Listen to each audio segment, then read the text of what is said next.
Hello everyone, and welcome to this episode of Stoichiometry. In our last episode, we talked about limiting reactants, which are the reactants that run out first in a chemical reaction, limiting the amount of product that can be made, because once it runs out, the reaction stops. This episode, we're going to talk about the flip side of that, the excess reactant. It might make sense that if one reactant runs out first in a reaction and there's none left of it, the other one must be left over.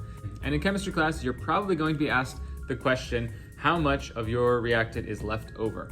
And that's what this episode is about. If you paid attention in our last episode and now you're a master of finding limiting reactants, you've really done most of the work, and we're just going to add a little calculation to that. We're going to be using the same examples that we used in our last episode because we've already done that work, and finding the amount of excess left over is just simply adding on to that. Let's start with our mole-to-mole calculation from the last episode. In the last episode, I started with some nitrogen and some chlorine, and I made some nitrogen trichlorides. And we predicted that with the nitrogen I had, I could make 10, but with the chlorine I had, I could only make 8, and that's where the reaction stopped.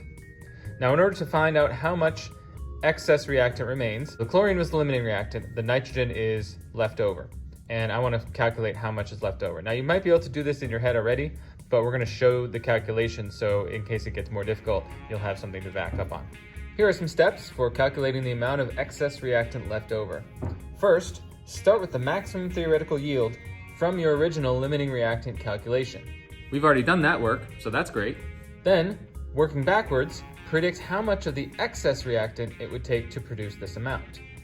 Finally, subtract your answer from the initial amount to find how much is left over.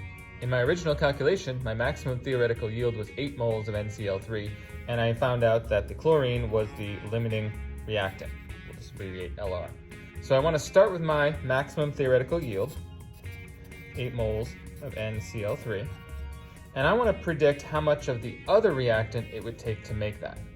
I had enough nitrogen to make 10 moles, but how much of this would be needed to only make 8 moles? That's the question. We're basically going to pretend that this 8 moles is actually here as well, and we're going to use this same conversion factor to find out how much it would take to actually make those 8. So 8 moles of NCl3, 1 mole of N2 over 2 moles of NCl3. That's, again, the same conversion factor, just reversed. And 8 divided by 2 gives me 4 moles of N2. Now, this is the number of moles needed to make the maximum theoretical yield. That is what was used in the reaction, and we just need to subtract it now from the original. There were 5 moles of nitrogen initially, minus the 4 moles used, leaves me with 1 mole of excess. Which is why, after I had made 8 nitrogen trichlorides, I had 1 nitrogen left over. Now let's try it with our mass-to-mass calculation. We calculated that 28 grams of copper would be produced, that's our maximum theoretical yield, and that the copper chloride was the limiting reactant. Now let's figure out how much aluminum it would take to make that amount. Again, we're pretending that it's up here now, not this 35.3. And I'll go ahead and start with my maximum theoretical yield, 28.4 grams of copper. And then, again, pretending it's right there, we're going to use these same conversion factors in reverse order to figure out how much aluminum it would take to make that. So, 1 mole of copper, 63.5 grams of copper. Same here, 2 moles of aluminum are required for every 3 moles of copper. And then every 1 mole of aluminum weighs 27 grams of aluminum. And I get 8.05 grams of aluminum. So this is the amount of aluminum it would take to make the maximum theoretical yield. That is not how much is left over, though. I have to do a quick subtraction, starting with our 10 grams of aluminum initial, minus the 8.05 grams used, leaves me with 1.95 grams excess.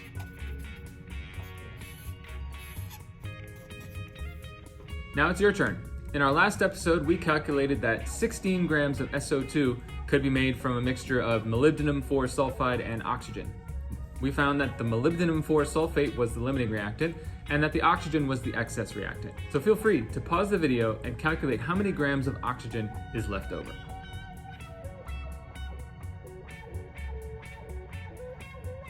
So if you were able to calculate that there are 6 grams of oxygen left over, congratulations, you're doing an excellent job.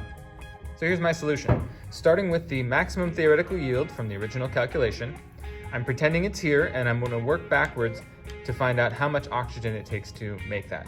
So this conversion factor goes here, this one here, this one here, in reverse order, and I calculate that 14 grams of oxygen are used to make the 16 grams of O2.